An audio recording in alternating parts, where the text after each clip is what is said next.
안녕하세요. 저는 결혼 앞두고 허술한 속임에 넘어갈 뻔했다가 파혼을 한 예비 신부입니다. 저는 이번에 결혼이란 문턱 가까이까지 가서 인생이란 걸 좀 더 깊게 배웠어요. 사람이 돈에 대해 악랄하고 추잡해지면 어디까지 밑바닥을 보일 수 있는지를 알게 되었거든요. 살면서 이런 건 드라마나 기사에서만 일어나는 남일이라고 생각했는데 제가 사랑했던 남자가 최악의 인간 중 하나였다는 사실을 직면했을 때 인생에 대한 회의감이 크게 들었습니다. 모든 사람들이 이럴 거라 믿는 건 아니지만 사람을 판단하는 잣대가 높아지는 바람에 앞으로 제가 좋은 사람마저 경계하다가 놓쳐버리게 될까 좀 걱정이긴 합니다. 누구나 조심하며 대인을 만날 필요가 있지만 조심한다고 옳게 보는 눈마저 가려버린다면 그건 그거대로 제 손해가 아니겠습니까? 제 경험을 사연으로 올리면서 좀 더 객관적으로 제 문제를 바라보고자 찾아오게 되었습니다. 부디 이 글을 끝마칠 때쯤엔 제 분별력이 한층 더 성장할 수 있길 바라면서 적어보도록 할게요. 저는 예비 신랑과 결혼을 전제로 만나기 위해 소개팅을 통해서 만난 인연입니다. 저희는 서로에게 크게 마음이 있어서 만남을 시작했다기보단 각자 생각하는 개념이 비슷해서 자연스레 관계가 이어졌던 것 같아요. 저도 자산 관리에 진심인 편이지만 예비 신랑 쪽도 돈에 대해서 철저한 개념을 갖고 있었거든요. 저는 결혼 대상이 돈만 헤프게 쓰는 사람이 아니면 될 거라고 막연히 생각을 했었는데 예비 신랑을 만나면서 돈을 모으는 개념에도 다양한 케이스가 있을 수 있다는 사실을 깨우친 계기가 되었어요. 저와 예비 신랑은 7개월 정도 연애하면서 서로를 알아갔고 1년 남짓한 시점에서 결혼을 약속했습니다. 저도 예비 신랑도 남녀 관계의 로망은 딱히 갖지 않는 현실적인 사람들이라 우선적인 기준이 사랑이어야 하는 결혼은 아니었습니다. 서로 미래를 바라보는 가치관이 맞는 듯하여 결혼을 마음먹은 게 더 컸다고 보시면 되세요. 저는 사람을 주기적으로 1년 정도 만났다면 그래도 서로에 대해 알 만큼 알았다고 생각을 했습니다. 하지만 역시 30년을 넘게 제가 모르는 환경에서 모르게 자라온 상대방을 다 알기엔 1년이란 시간은 턱없이 부족했다는 걸 알았어요. 당시에 제가 지금보다 어렸으니 생각도 그만큼 어렸기에 일어난 실수였습니다. 우리가 본격적으로 결혼의 결심을 먹었을 때부턴 서로 조금 더 이성적으로 굴었습니다. 저는 비전 없는 사랑에만 치우쳐서 앞날을 그리는 것보다 이렇게 현실적이고 계산적이게 결혼을 하면 더 잘 살 수 있을 거라 생각했습니다. 결혼은 사랑이 아니라 현실이라 했고 서로에 대한 마음은 겨우 6개월밖에 못 간다고 결국 남은 인생은 그저 길을 같이 걸어갈 동료인 거라고 생각했거든요. 그렇게 먼 길을 저 나름대로 잘 내다보고 신랑감을 골랐다고 자부했어요. 그런데도 한 번씩 예비 신랑이 실속만 챙기는 모습을 볼 때면 좀 서운하기도 하더라고요. 자기 14살 어린 남동생 있다고 했지? 혹시 걔 대학 가면 우리가 돈 대줘야 되는 거야? 결혼하면 개인 돈이 없는 거나 마찬가지인데 그때 돼서 우리한테 애라도 생기면? 결혼하면 개인 돈이 왜 없어? 우리 공동생활비 통장 만들기로 했잖아. 그 밖에 경제권은 각자 관리하는 거 아니었어? 당연히 내 동생 등록금은 내가 알아서 해결해야지. 엄마 아빠가 언제까지 자식들 뒷바라지를 해야 되냐? 지금은 이렇게 알아서 한다고 확신하지만 그때 돼서 사정이 달라지면 나한테 손 벌릴 수도 있다는 거잖아. 개인적으로 돈을 쓰다 보면 부부 공동자금에 손대는 일이 생길지도 모르니까 확실하게 하자는 거지. 각서라도 쓰는 게 어때? 불안하면 쓰던가. 근데 그럴 리 없으니까 자기나 회식 좀 줄여. 사람 좋아하면 첫 번째로 제일 많이 잃는 게 돈인 거 몰라? 인맥도 자산이라는 거 아는데 결혼하면 나가는 돈 많아질 테니까 적당히 관리 좀 해. 예비 신랑이 제 본가에 대해서 질문을 할 때면 저도 모르게 퉁명스럽게 답을 해버리더라고요. 그가 무슨 의도로 묻는 건지 알지만 그래도 마음 한구석에 서운한 건 어쩔 수 없는 여자의 감정인가 봐요. 실속 챙기는 거 좋고 저도 경제관념이 철저한 사람이 믿음직스러운데 다른 사람도 아니고 제 가족에게 돈 쓰는 것도 아까워하니 이 남자가 저를 여자로는 전혀 안 보는 것 같다는 생각이 들었어요. 물론 예비신랑 태도가 이해 안 되는 건 아니었습니다. 예비신랑은 외동이라서 형제 쪽으로 돈이 들어가거나 빌려줄 일이 없는 상황이긴 한데 그래서 우리 집에만 돈이 들어가면 더 자기 손해라고 생각하는 것 같더라고요. 저는 말 그대로 14살이나 어린 남동생이 있어요. 그런데 부모님이 그때까지 남동생에게 경제적 지원을 하기에는 건강에 무리가 갈지 모르잖아요. 해서 제가 부모님을 도와서 생활비를 보태고 있는 상황이었거든요. 그렇다고 제 수입이랑 여건에는 차질이 생길 정도가 아니었기 때문에 저는 괜찮았단 말이죠. 그렇게 집에다가 생활비를 대주더라도 저는 따로 모은 돈이 4억 5천 정도 있었어요. 나가는 돈만 있던 게 아니라 제 나름 목돈을 만들 정도의 수익은 벌고 있었다는 뜻입니다. 그런데 제가 예비신랑에게 서운함을 느낄 수밖에 없었던 건 저희가 결혼 전제로 만나는 거라서 각자 수익은 투명하게 공개를 했었거든요. 저는 제가 집안의 가장이나 다름없어서 나가는 돈이 꽤 되는데도 불구하고 큰 돈을 모았는데 정작 외동인 예비신랑은 시부모가 노후 준비되어 있는 상황이었고 저랑 동갑의 직장 연차도 더 높으면서 겨우 2억 8천 정도를 모은 상태라고 했습니다. 모은 것 자체는 당연히 대단하다, 칭찬을 해줘야 할 부분인 거 알아요. 요즘처럼 물가 높은 마당에 주식이나 투자도 안 하고서 2억 넘게 모으기가 어디 쉽나요? 근데 이렇게 저는 예비신랑 여건을 이해해 주려 노력하는데 예비신랑은 유독 제 가족에게 나가는 돈을 벌써부터 우리 부부 돈이라 생각하면서 아까워하니까 저도 서운하다는 겁니다. 물론 예비신랑이 자기 입으로 직접 내 돈 나가는 게 아깝다고 말을 한 건 아니지만 그런 느낌이 어디 말로만 표출해야 눈에 보이는 건 아니잖아요. 제가 하는 고민은 예비신랑한테서 약간 내가 하면 괜찮고 남이 하면 안 되는 내로남불의 태도가 보인다는 게 불편했다는 거예요. 저는 나가는 돈이 많아도 정말 알뜰하게 관리하는 편이었는데 예비신랑은 수익이 좋은 사람이라 할지라도 그만큼 모이는 돈이 적었어요. 예비신랑이란 사람은 정말 다 좋은데 사람 만나는 걸 좀 즐기는 편이거든요. 예비신랑이 제 가족에게 돈 들어가는 걸 한마디씩 시비 걸 때면 저도 예비신랑의 인맥에 대해서 한 번씩 태클을 걸어줬어요.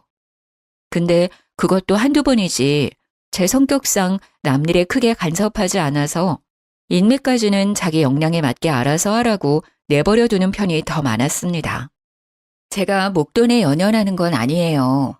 돈을 모은다는 것이 쌓이는 결과도 중요하겠지만 저는 개인적으로 돈을 모으는 상대방의 마인드를 책임감과 연관지어서 보거든요. 저랑 예비신랑 둘 다 비전 있는 회사를 다니고 있는 중이었기 때문에 돈이야 착실하게 모으면 금방 쌓이는 것이니 액수가 큰 문제라고 보지 않았어요.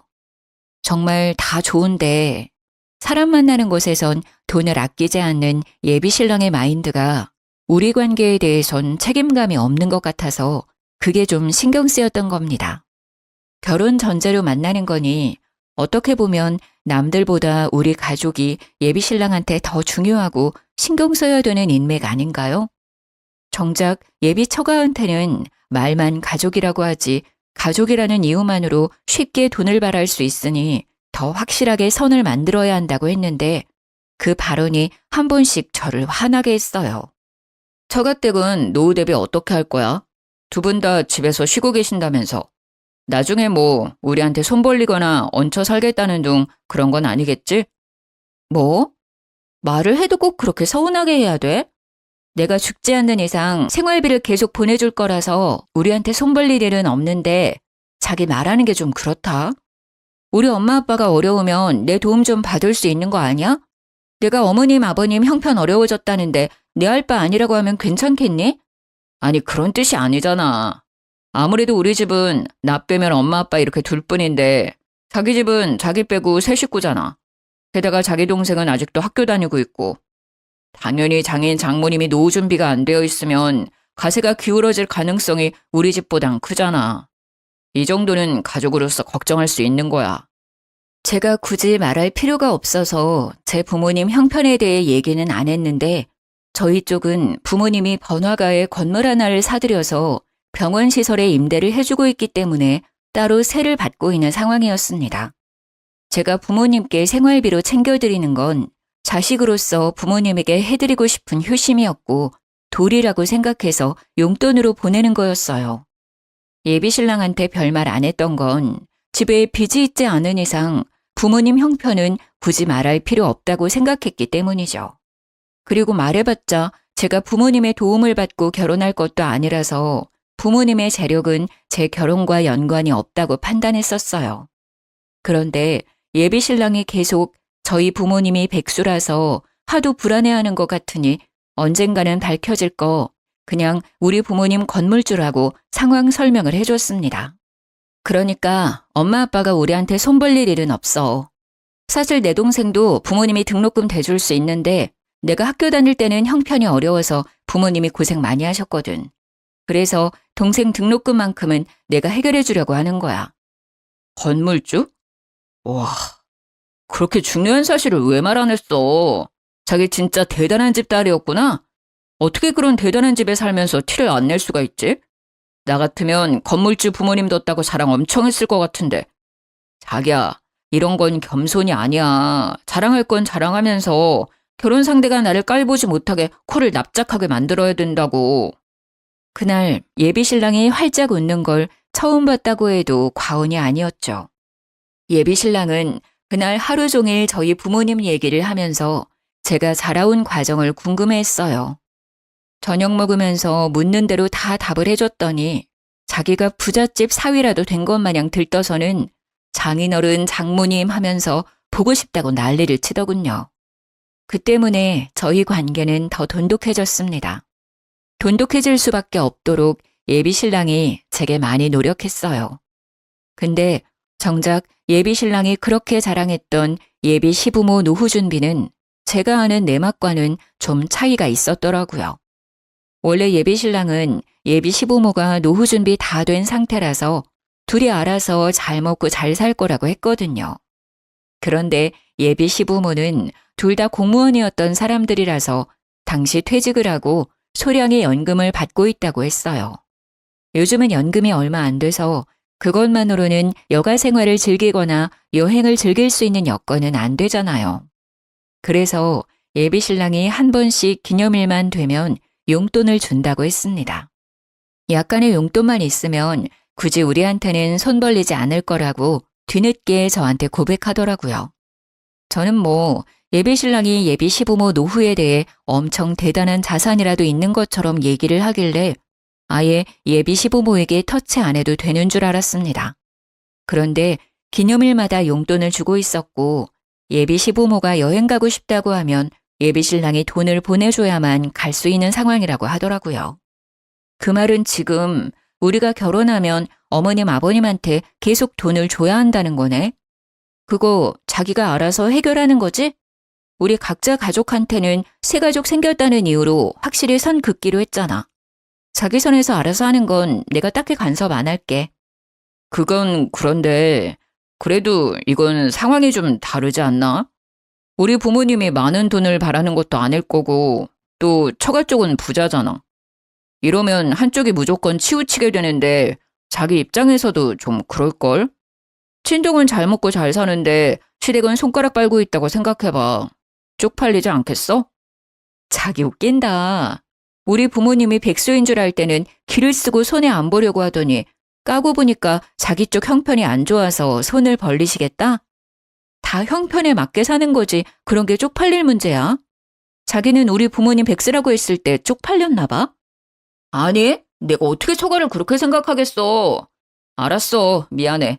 내가 좀 팍팍했다는 거 인정할게. 솔직히 우리 집 그렇게 넉넉하지 않은 거 맞아. 그래서 손해보는 거 더 무서워했던 거야. 나도 너희 집 어렵다고 하면 당연히 도와주고 싶지. 그런데 그럴 형편이 안 되는 거 아니까 일부러 자존심 세웠던 거야. 예비 신랑은 그제야 자기의 진심을 실토하면서 자존심을 내려놓았습니다. 그렇게까지 기죽은 채로 사과를 하니까 제가 오히려 더 미안하더라고요. 사실 이렇게까지 예비 신랑 기를 죽이고 고개 숙이게 만들 생각은 없었거든요. 예비 신랑의 이기적인 태도 때문에 순간 저까지 남을 짓누르며 머리 꼭대기에 서려고 했던 것 같아 반성을 하게 되었습니다. 그게 저희 사이의 고비였다면 고비라고 할 수 있었겠네요. 저희는 서로 경제관 차이에 대해 좀 더 진솔한 이야기를 한 뒤에야 결혼 날짜를 잡을 수 있었습니다. 그때만 해도 예비 신랑의 마지막 자존심까지 꺾어봤기 때문에 더 이상 예비 신랑과는 갈등이 없을 줄 알았어요. 예비 신랑이 돈 문제로 저한테 꼬리를 내렸으니 계산적인 행동을 심하게 하지 않을 거고 저희 가족에게 제 개인적인 돈이 들어가더라도 더는 아까워하지 않겠구나 확신을 했죠. 오히려 그렇게 예비 신랑의 밑바닥까지 속 시원하게 터놓으니까 사실 제 마음은 편했습니다. 그래서 결혼을 문제없이 진행하려고 했던 거예요. 예비 시댁에 인사를 하러 가려고 날짜를 잡은 뒤 저 나름 신경 써서 한우 세트를 준비했어요. 예비 신랑이랑 의논 안 하고 준비했던 거라 예비 신랑이 무척 좋아하더라고요. 긴장하는 제게 보나마나 자기 부모님이 저를 100점짜리 며느리라고 생각할 거라면서 들떠 있었습니다. 그게 예비 신랑이 제게 주는 위안이라고 생각했는데 예비 시부모는 진짜로 저를 보자마자 안아주면서 보고 싶었다고 살갑게 대해주셨어요. 솔직히 버선발로 뛰어올 정도로 좋아해 줄지는 몰랐습니다. 좀 당황스러웠지만 미움을 받는 것보단 100만 배 나은 대접이 아닙니까? 저는 그 뒤로 안심하면서 내숭 없이 인사를 드릴 수 있었어요. 이런저런 대화를 편하게 나누다 보니까 예비 신랑이 생각보다 저에 대해 많은 걸 얘기해 놨더라고요. 예비 신랑이 미리 언질을 했다길래 저는 그저 제 성격이나 됨됨이, 직업이랑 나이 정도만 말해놨을 거라고 생각을 했어요. 그런데 제 경제력까지 아주 세세하게 알려놨더라고요. 저뿐만이 아니라 저희 부모님 형편까지도요. 불쾌했다기보단 예비 신랑이랑 돈 때문에 잠깐 갈등이 있었다는 것까지 알고 계셔서 좀 당황스러웠습니다. 우리 아들이 워낙 효자라서 가족한테는 돈을 안 아끼는 녀석이거든요. 그래서 항상 돈에 대해 좀 예민했어요. 아마 아가씨 처지를 잘 모르고 서운한 소리를 했던 것 같은데 아들이 아가씨를 소홀하게 생각해서 그런 건 절대 아니니까 오해는 안 했으면 해요. 그럼요. 이미 얘기 끝난 일이라서 그 부분에 대해선 전혀 개의치 않고 있어요. 근데 저희끼리 사소하게 오간 다툼인 줄 알았는데 알고 계셔서 좀 당황스럽긴 하네요. 어머님, 아버님한테 잘 보이고 싶었는데 이미지가 깎였겠어요. 이미지가 깎이긴 왜 깎여요? 얘기 들어보니까 참 꼼꼼하고 야무진 사람이던데. 나는 오히려 아들을 나무랐다니까요. 요즘 애들 돈 개념이 해퍼서 자기한테 투자하기 바쁘지 누가 부모한테 손 안 벌리려고 결혼 자금 미리 모아서 4억을 만들었겠어요. 그것도 나이 30대 초반밖에 안 된 사람이. 우리 아들이 무조건 잘못 판단한 거예요.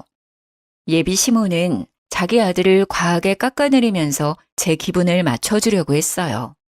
처음에는 그저 저를 위한 배려라고만 생각했는데 듣다 보니까 그냥 제 편을 드는 느낌이더라고요. 마치 제 환심을 사려는 것 같다는 느낌이었죠. 하지만 그때는 예비 시부모와 첫 만남이기도 했고 첫 만남에 저한테 이렇게까지 환심을 살 이유가 없다고 생각해 그저 착각이라고만 봤습니다. 어쨌든 예비 시부모는 제가 젊은 나이에도 불구하고 사치 안 부려서 좋아하는 것 같았어요. 일단 좋아해 주시니 그걸로 점수는 괜찮게 땄다고 생각했죠. 결혼을 한다면 시집살이는 크게 당하지 않겠구나 함부로 예측하기도 했습니다. 그래서 저도 그 뒤로 예비 시댁을 찾을 때면 예비 시부모에게 일찍부터 며느리 노릇을 잘했어요. 이미 저는 그 집에서 며느리 대접을 받고 있기도 했습니다. 예비 시모는 며느리가 생기면 하고 싶었던 일들이 많다면서 딸이 있었다면 좀 덜했을 텐데 무뚝뚝한 아들만 있다 보니까 며느리를 너무 기다렸다고 하더라고요. 저를 보면서 딸이 생긴 것 같아 정감이 간다고 이것저것 다 해주고 싶다고도 하는 겁니다. 예비 시모의 마음이 너무 고마워서 저도 그런 애교 많은 예비 시모에게 살가운 며느리가 되어주고 싶었어요. 결혼 전부터 예비 시댁과 친해지면 저 또한 생활이 편할 테니까 예비 시모의 이런 친근함이 좋기만 했습니다. 그래서 그랬어요. 딸이랑 하고 싶었던 일이 있으면 나한테 다 말하라고 내가 같이 해주겠다고 말이죠.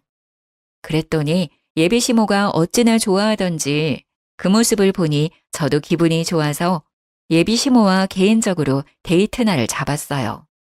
예비 시모한테 뭐 하고 싶었냐고 물었는데 막상 하고 싶은 건 잘 모르겠다고 하시더라고요.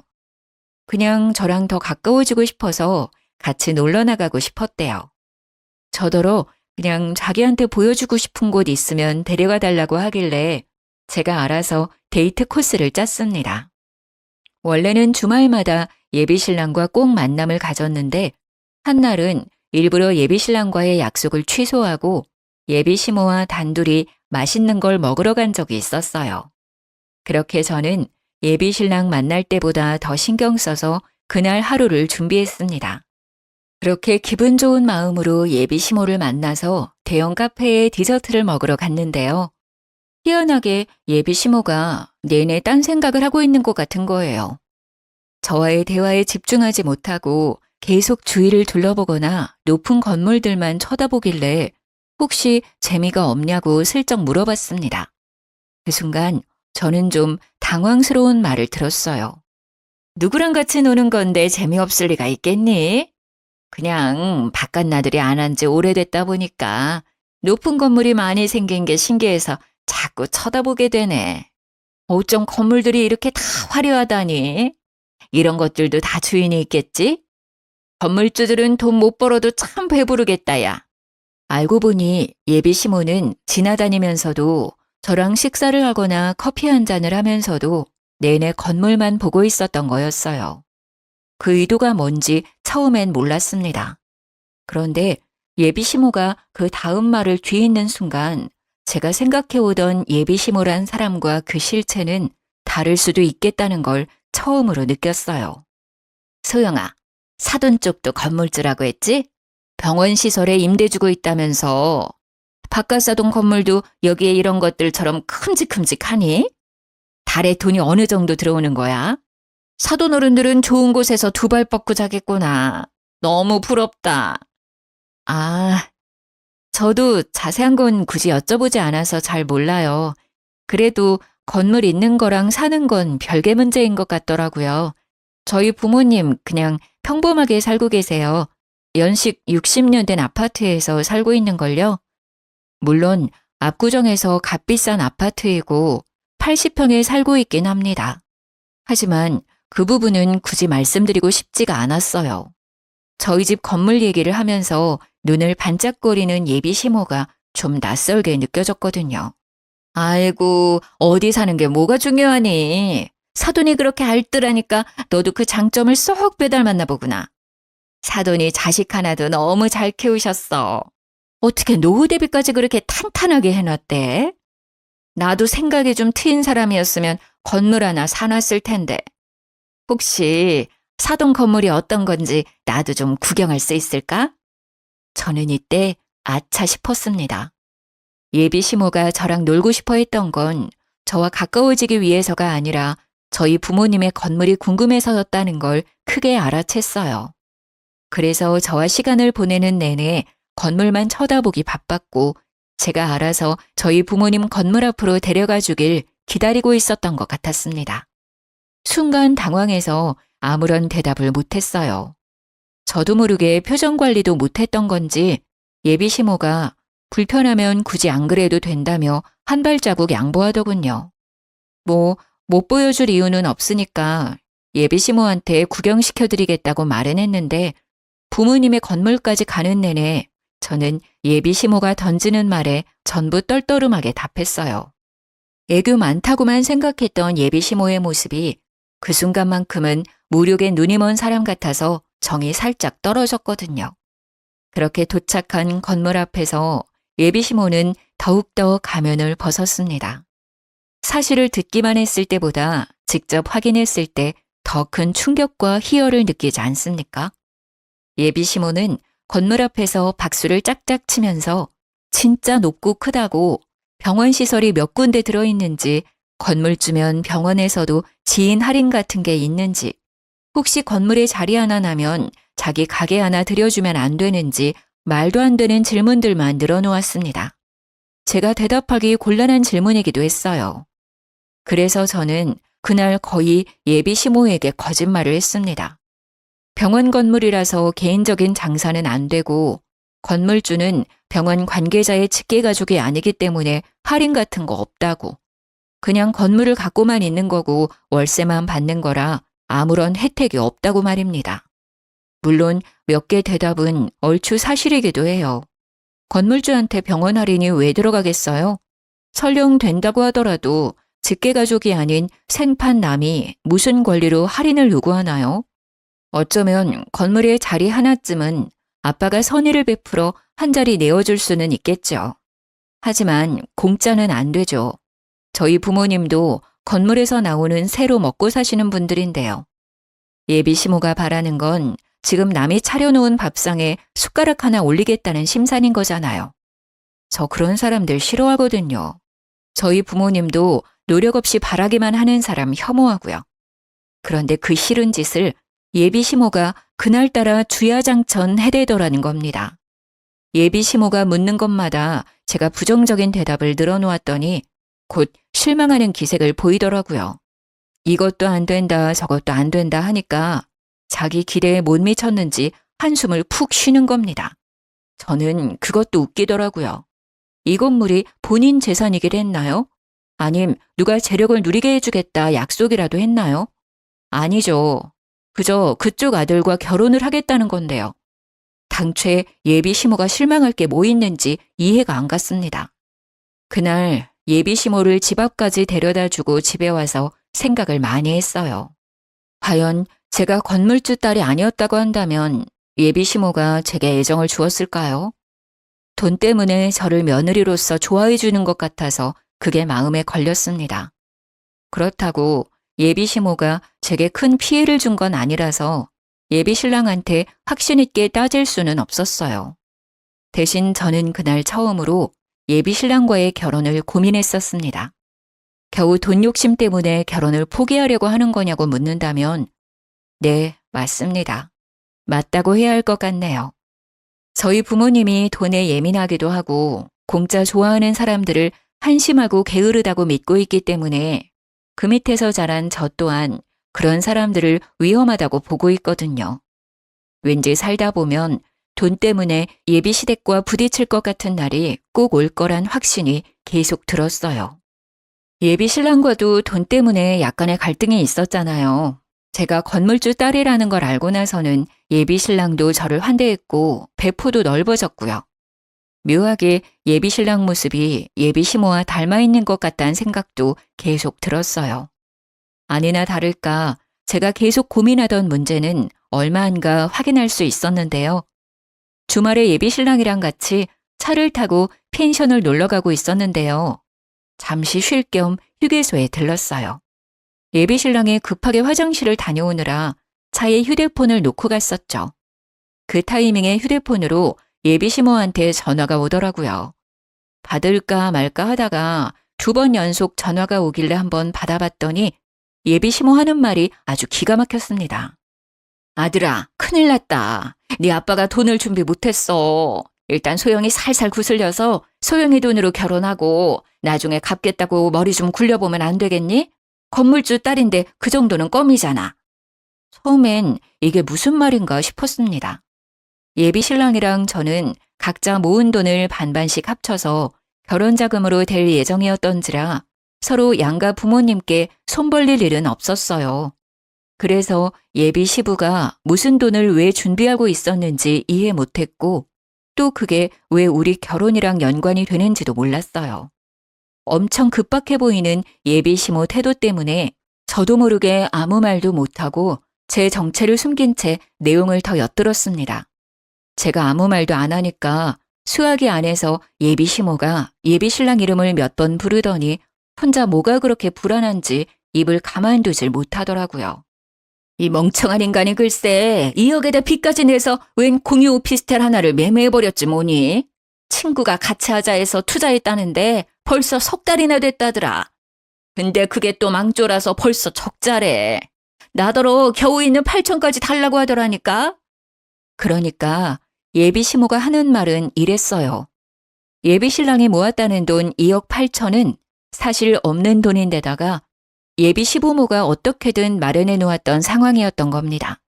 그런데 그 돈을 예비 시부가 몰래 빼돌려서 더 불리고자 친구 사업에 투자를 해버렸고 이혼 얘기가 오갈 정도로 싸웠지만 결국 8천만 원까지 예비 시부한테 빼앗긴 상태라고 했어요.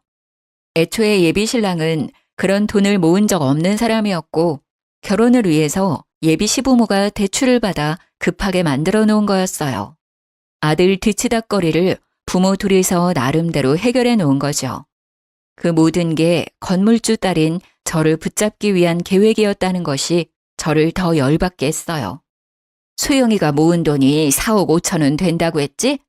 결혼식은 최대한 소규모로 하고 그 돈으로 혼수랑 예물까지 하는 식으로 잘 좀 해결해봐라. 절대 남자라고 더해가는 그런 거 없다는 것도 똑부러지게 말해놓고 최대한 잘해서 불쌍하게 보여봐. 혹시 공짜로 결혼하게 될 수도 있지 않겠니? 남자 나이 30 초반과 여자 나이 30 초반은 확연히 다른 거라는 예비 시모 말이 저를 더 비참하게 만들었습니다.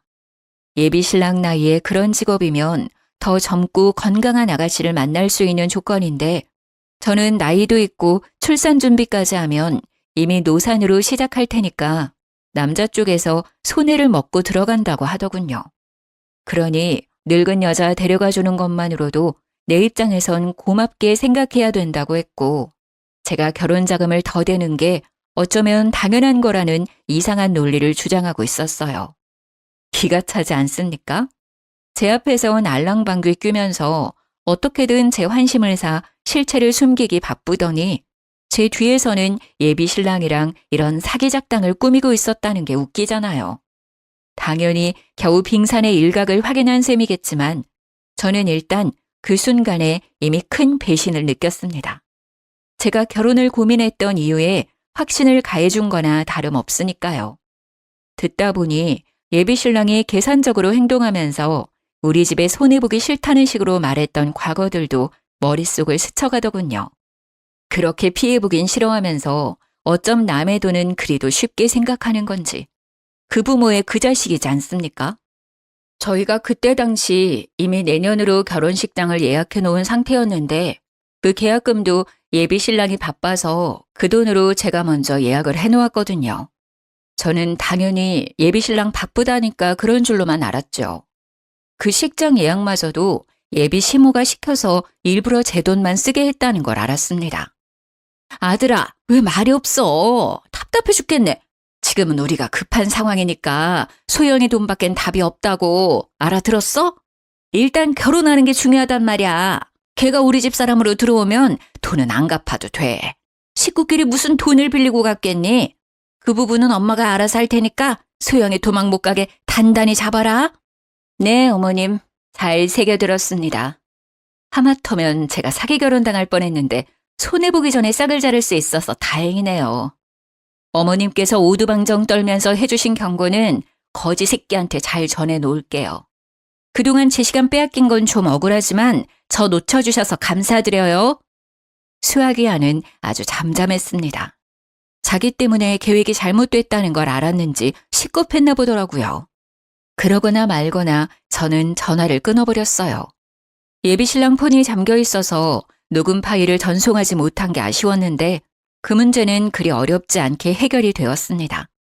화장실에서 돌아온 예비신랑에게 휴대폰을 건네주면서 좀 열어달라고 했더니 예비신랑이 껄껄 웃으면서 자기는 몰래 바람 피우는 사람 아니라고 스스로 아주 깨끗한 남자라며 흔쾌히 열어주더라고요.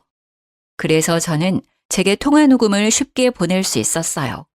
전송이 완료된 후로는 폰을 돌려주고 겉옷을 챙겼습니다. 돈이 없으면 없다고 솔직하게 말하지 그랬어. 내가 자기 가족 먹여 살릴 물주인지 몰랐네. 그동안 부모랑 머리 맞대고 우리 집 등골 빼먹을 작당하고 있었던 거야? 어머님 입에 모터 달린 줄 알았잖아. 지금 건물주 딸 놓치게 생겨서 난리가 났던데 얼른 통화해보지 그래? 무슨 소리야? 엄마한테 전화 왔었어? 뭐야, 내 전화 받은 거야? 왜 남의 전화를 함부로 받아? 엄마가 뭐라던데? 아니야, 엄마가 뭐라고 했든 그거 다 엄마 망상이야. 어머님이 내 돈 떼먹고 안 갚을 궁리하고 있던데? 망상도 어쩜 그런 빈대 같은 망상을 한다니? 돈 때문에 아들이 젊은 나이에 나처럼 늙은 여자 만나서 억울하신 것 같더라. 근데 생각을 해봐. 내가 더 엿같지 않겠어? 경제력 좋은 남자랑 결혼할 수 있었는데 너 같은 거지 새끼 만나서 내 돈 다 털릴 뻔했잖아. 얼른 엄마랑 통화하라니까? 우리 지금 파혼하는 거야. 저는 그대로 예비신랑 차에서 내렸습니다. 그리곤 결혼식장 예약한 것이 생각나 문을 닫기 전에 정산을 해줬어요. 들고 있던 아메리카노 뚜껑을 열고는 그대로 예비신랑 차 시트에다 커피를 쏟아줬습니다. 너 때문에 날리게 된 식장 위약금 있잖아. 이걸로 퉁치자. 앞으로는 돈 착실하게 모아서 어린 여자 만나. 멍청한 여자를 꼬셔야 될 거야. 그래야 순순히 돈 내주지 않겠어? 그대로 문을 닫아버렸더니 예비신랑 혼자서 안절부절 난리가 났더군요. 저를 당장 붙잡긴 해야겠는데 차를 두고 갈 순 없고 차 시트는 망가져서 화가 나는데 나와 파혼해버렸으니 무작정 화를 낼 수는 없고 혼자 많이 복잡해 보이길래 그냥 작별 인사하고 저는 친정 부모님께 연락해 휴게소로 데리러 와달라고 부탁했어요. 예비신랑이 이 와중에 자기 차가 먼저라고 생각을 한 것도 대단했습니다. 급하게 핸들을 꺾어 휴게소를 나가버리더라고요. 그날 뒤로 연락이 왔었는데 그 전화를 받지 않고는 대신 녹음 파일을 보내줬어요. 예비신랑한테 네 엄마가 한 소리 직접 들어보라는 말과 함께요. 그러니 쪽팔린 줄은 알았는지 연락이 없더라고요. 그래서 저는 우리가 합의하에 파혼을 했다고 생각했습니다. 결혼식장 예약했던 거랑 결혼 인사드렸던 거 말고는 뭐 특별하게 준비했던 것이 없어서 아쉬울 것도 없더라고요. 예비신랑을 잇는 데는 긴 시간이 걸리지 않았어요. 그런데 제가 좀 끈질긴 거머리 집안을 만났었나 봐요. 요가를 배우면서 마음의 안정을 찾은 지 한두 달이 지났을 때였습니다. 한날 요가 학원을 가던 중 부모님한테서 연락이 왔는데 웬 아줌마가 부모님 건물에서 난동을 부리고 있다는 연락이었어요. 그러면서 자꾸 나를 부르며 찾는다길래 서둘러 쫓아갔더니 세상에나 그 아줌마가 우리 부모님 앞에서 무릎 꿇고 있는 거 아니겠어요? 다 내 탓이니까 제발 우리 아들만 좀 데려가줘요. 절대 속이려고 그랬던 게 아니에요. 건물주 딸이라니까 나도 모르게 욕심이 나서. 우리 애는 내가 시키는 대로만 했을 뿐이에요. 잘못 없으니까 제발 내 아들 좀 받아주세요, 사돈. 나도 사정을 다 들은 사람입니다. 그쪽에서 자기 아드님 아깝다고 우리 딸 돈 빼먹을 생각하지 않았어요? 그런데도 뻔뻔하게 받아달라 무릎을 꿇어요. 우리가 손해보는 장사인 게 눈에 보이는데 누가 아끼는 자식을 그런 집에 보낸답니까?